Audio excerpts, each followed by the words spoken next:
Hello friends, திலகா கிச்சன்லேருந்து திலகா பேசுகிறேன். இன்றைக்கி நம்ம சண்டே சமையல், வெஜ்ஜு சமையல் தான். என்ன பண்ண போகிறோம்னு பார்க்கலாம் வாங்க. கோவக்காய் எடுத்திருக்கேன். நிறைய பேருக்கு கோவக்காய்னா பிடிக்காது. ஆனால் இந்த கோவக்காயில் காரக்குழம்பு வச்சா எல்லாருக்கும் பிடிக்கும், குழந்தைங்க கூட சாப்பிடுவாங்க. இந்த கோவக்காவை நம்ம கத்திரிக்காய் மாதிரி இந்த மாதிரி கட் பண்ணி போட்டுக்கலாம். இப்போ ஸ்டார்ட் பண்ணலாம். ஸ்டவ் ஆன் பண்ணிக்கலாம். ஃபஸ்ட்டு ரைஸ் வச்சிடறேன். இதை தூக்கி அப்படி ஓரம் போட்டுடலாம். இதை கொஞ்சம் நல்லா அலசி எடுத்துக்கலாம். மாதிரி இதில் ஸ்டவ் ஆன் பண்ணிக்கலாம்.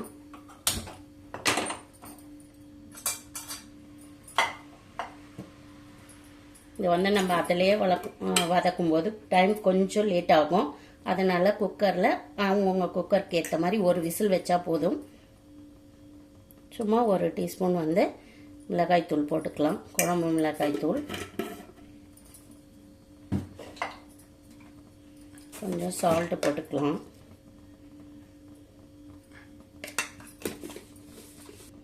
கொஞ்சமாக தண்ணி ஊற்றிக்கலாம். இந்த மிளகாய்த்தூளும் சால்ட்டும் அந்த கோவக்காயில் கொஞ்சம் நல்லா வேகும்போது காரம் இறங்கும். அதனால தான் ஒரு விசில் போட்டு எடுத்துக்கலாம். விசில் வந்துடுச்சு, எடுத்துடலாம். அவங்கவுங்க குக்கருக்கு ஏற்ற மாதிரி ஒரு விசில் இல்லை 2 விசில் எடுத்துக்கோங்க. இது நம்ம தாளிக்கும் போது வெங்காய தக்காளியில் வதக்கும் போது ரொம்ப லேட் ஆகும். இந்த பக்கம்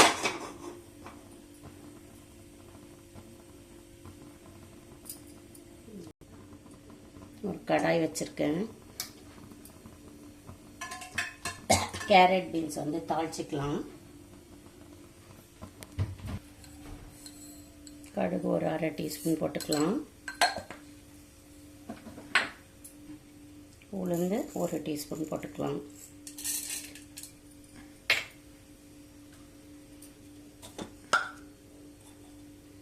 சீரகம் 1/2 டீஸ்பூன் போட்டுக்கலாம். பொரியட்டும். இது கடுகு உளுந்து சீரகம் பொரிஞ்ச உடனே கொஞ்சமாக பூண்டு தட்டி வச்சுருக்கேன், அதையும் போட்டுக்கலாம். ஒரு 3 காஞ்ச மிளகாய் கிள்ளி சேர்த்துக்கலாம். பூண்டு கொஞ்சம் செவந்த பிறகு ஒரு 2 வெங்காயம் குட்டி குட்டியாக கட் பண்ணி வச்சுருக்கேன், அதையும் சேர்த்துக்கலாம். காரக்குழம்புக்கு எப்போவுமே கேரட் பீன்ஸ் பொரியல் சாப்பிடும்போது நல்லாயிருக்கும்.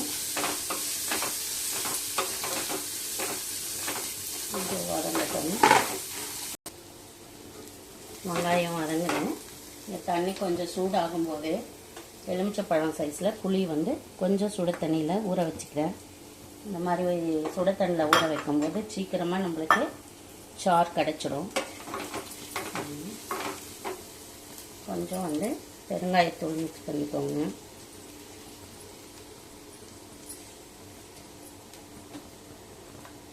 கேரட் பீன்ஸ் போட்டுடலாம். தண்ணி கொதிக்குது. இப்போ நம்ம சாதத்துக்கு அரிசி போட்டுடலாம். கொஞ்சம் மஞ்சத்தூள் 1/2 டீஸ்பூன் போட்டுக்கலாம். குழம்பு மிளகாய்த்தூள் 1 டீஸ்பூன் போட்டுக்கலாம். காரம் பத்தாது.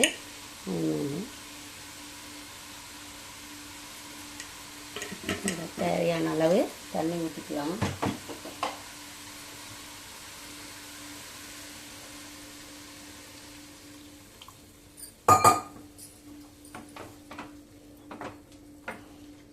அப்படியே இருக்கட்டும்.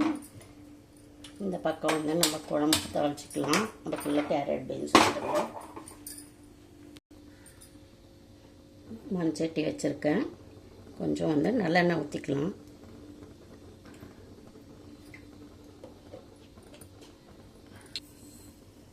கொஞ்சம் கடுகு. மண்சட்டி சூடாக லேட் ஆகும். கொஞ்சம் உளுந்து,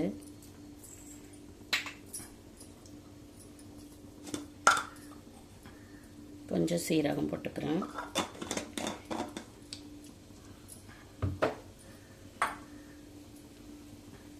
வடகம், வீட்டில் போட்ட வடகம். காரக்குழம்புனாலே நம்ம வடகம் மிக்ஸ் பண்ணிக்கலாம். வடகம் மிக்ஸ் பண்ணும்போது டேஸ்ட் ரொம்ப நல்லாயிருக்கும். புகை வருது, வெடிக்க மாட்டேங்குது. கடுகு வெடியட்டும்.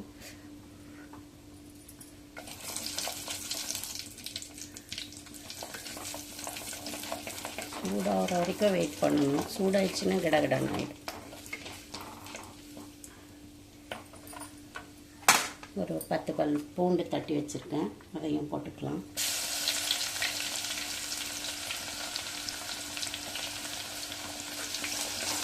கொஞ்சம் இந்த பூண்டு செவந்த பிறகு வடகம் போட்டுக்கலாம். இந்த பூண்டு முழுசாக கூட போடலாம், ஆனால் முழுசாக போட்டால் பசங்க சாப்பிட்றது இல்லை இல்லைங்களா, அதனால தட்டி போட்டுறேன். வடகம் போட்டுட்டு வடகமும் மிக்ஸ் பண்ணிக்கலாம். 2 காஞ்ச மிளகாய் போட்டுக்கலாம். கொஞ்சம் செவக்கட்டும். செவந்துடுச்சு. ஒரு 4 வெங்காயம். காரக்குழம்புக்கு வந்து வெங்காயம் தக்காளி ஒரே சமமாக போடலாம். வெங்காயம் வந்து கொஞ்சம் ரொம்ப மெலிசாக கட் பண்ணி நல்லா வதக்குனிங்கனாலே காரக்குழம்பு வந்து ரொம்ப டேஸ்ட்டாக இருக்கும். ரொம்ப நீளமாக இல்லாமல் பொடிசாகவும் இல்லாமல் மீடியம் சைஸில் வெங்காயம் கட் பண்ணிக்கலாம். இந்த தக்காளி வந்து ஒரு 3 தக்காளி, பழுத்த தக்காளி எடுத்துருக்கேன். இதை நம்ம நல்லா மிக்சியில் அரைச்சி ஊற்றிக்கலாம். போர்டு பாருங்கள் எப்படி ஊதிச்சு. மீஷோவில் ஃப்ரீன்னு கொடுத்தாங்க. 2 வீக்ஸ் கூட வரலை. கத்தி நல்லா இருந்தது, ஆனால் இது ரொம்ப மோசமாக போயிடுச்சு. அப்படியே தூக்கிட்டு நிற்கிது. இப்போ நம்ம இந்த தக்காளியில் இந்த உள்ளே இருக்கிற இதெல்லாம் மட்டும் எடுத்துடலாம். அதனால் நம்ம வந்து தக்காளி நிறைய சேர்த்தா கூட புளிப்பாக இருக்காது. ஏன்னா நம்ம வந்து வெறும் தோல் மட்டும்தான் போடுறோம் இல்லைங்களா. இதை அரைச்சி போடும்போது பசங்களும் வந்து வெங்காயம் தக்காளி தூக்கி தூர போடணும், வாயில் தென்படுது அப்படின்றது இல்லை. அதனால் அரைச்சி போட்டால் திக்காகவும் இருக்கும். தேங்காய் கூட அரைச்சி ஊற்ற வேண்டாம். பசங்களும் தூக்கி தூர போட மாட்டாங்க. அரைச்சிட்டு வந்துடும். மிக்ஸி ஜாரில் அரைக்கிறதுக்கு முன்னாடி இஞ்சி பூண்டு பேஸ்ட்டு, கல் உப்பு போட்டு அரைச்சி எடுத்துட்டேன். இதை அப்படியே ஸ்டோர் பண்ணி வச்சுக்கிட்டா நாளைக்கு ஸ்கூல் போகும்போது ஈஸியாக இருக்கும்.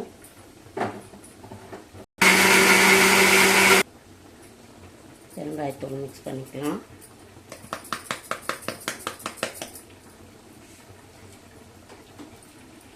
தக்காளி வந்து அரைச்சி வச்சுருக்கேன்.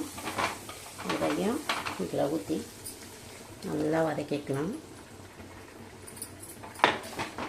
வதங்கினோன்னு பார்க்கலாம். மண்சட்டியில் எண்ணெயை பாருங்கள் எல்லா இடத்துலையும் எப்படி இருக்குன்னு. இந்த மாதிரி எண்ணெய் வந்து பிரிஞ்சு வர அளவு நல்லா வதக்கிக்கணும். நம்ம அரைச்சி விற்றுன தக்காளியே இல்லை பாருங்கள்.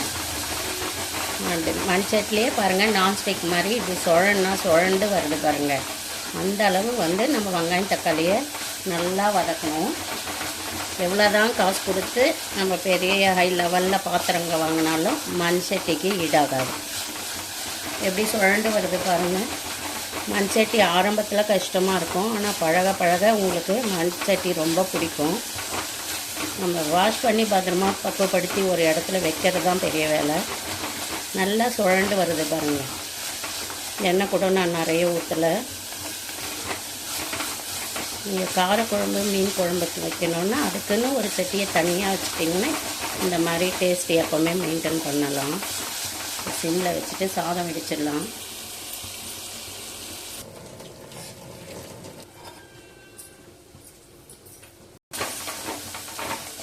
இப்போ இந்த வெங்காயம் தக்காளியே வந்து சாப்பிடணும் போல் தோணுது பாருங்கள். எப்படி தகன்னு இருக்குது பாருங்கள். நம்ம கொஞ்சமாக இப்போ மஞ்சத்தூள் மிக்ஸ் பண்ணிக்கலாம். ஒரு 1/2 டீஸ்பூன் மஞ்சத்தூள் போட்டுக்கோங்க.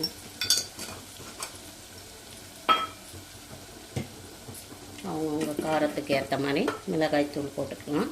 நான் வந்து 4 டீஸ்பூன் போடுறேன். இது வந்து சின்ன ஸ்பூன் தான்.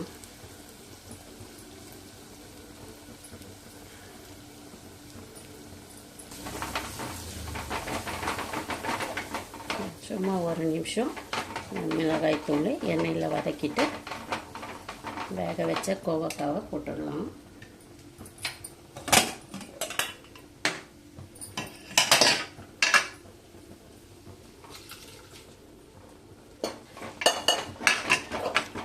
கோவக்காய் வந்து உடம்புக்கு அவ்வளோ நல்லதுங்க. சுகர் இருக்கவங்க கூட கோவக்காவை சாப்பிட்டா சுகர் கொஞ்சம் லிமிட்டாக இருக்கும். அப்படியே ரொம்ப தண்ணியெல்லாம் வைக்காமல் கொஞ்சம் கட்டியாக வைக்கணும். தேங்காய்லாம் அரைச்சி ஊற்ற வேண்டாம். புளி வந்து கரைச்சி வச்சுருக்கேன், அப்படியே ஊற்றிக்கலாம்.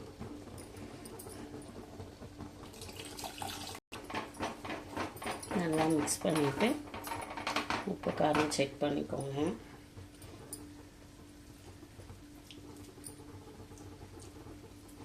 உப்பு கொஞ்சம் கம்மியாக இருக்குது. கொதி வந்ததுக்கப்புறமா லாஸ்ட்டாக உப்பு சேர்த்துக்கலாம். தேவையான அளவு தண்ணியை ஊற்றிக்கோங்க. இந்த புளி வாசனை போய் நல்லா கொதி வரட்டும், வெயிட் பண்ணலாம். பீன்ஸு கேரட் ரெடி ஆகிட்டே இருக்குது.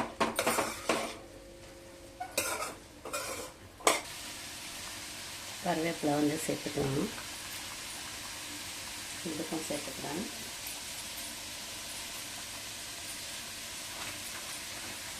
காய்க்கு வந்து உப்பு வந்து போடல, நல்லா வெந்துச்சு. இப்போ உப்பு போட்டுக்கலாம்.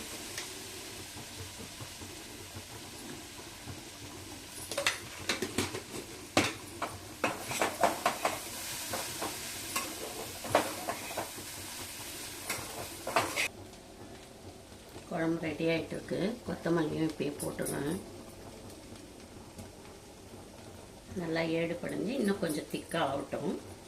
இந்த பக்கம் பீன்ஸும் ரெடி ஆகிடுச்சு. பீன்ஸ் ரெடி ஆகிடுச்சு. கேரட் பீன்ஸ் பொரியல் ரெடி ஆகிடுச்சு. ஆஃப் பண்ணிக்கலாம்.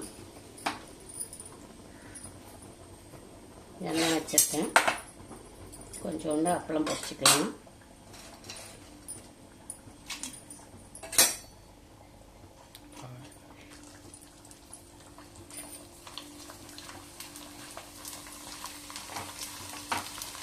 வறுத்து முடிச்சிடலாம். அப்பளம் காரக்குழம்பு வந்து ரெடி ஆகிடுச்சு. நல்லா ஏடு பண்ணிஞ்சாச்சு. ஆஃப் பண்ணிடலாம். இன்றைக்கி சண்டே சமையல் கேரட் பீன்ஸ் பொரியல், மாம்பழம், தயிர், சுட சுட சாதம், கோவக்காய் காரக்குழம்பு, அப்பளம். இந்த வீடியோ யாருக்கெல்லாம் பிடிச்சிருந்தால் லைக் பண்ணி ஷேர் பண்ணி கமெண்ட் பண்ணுங்கள். ஓகே, பாய்.